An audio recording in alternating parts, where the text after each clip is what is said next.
How to rename quick access page on Samsung internet browser. Hello guys, in today's video I'm gonna show you how to rename quick access page on Samsung internet browser. First then open the browser, and here you will find any quick access you want. Here just click edit here, and then click on any quick access here, and then click rename.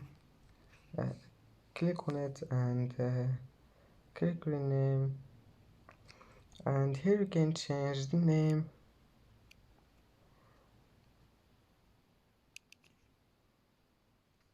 And that's it for today's video.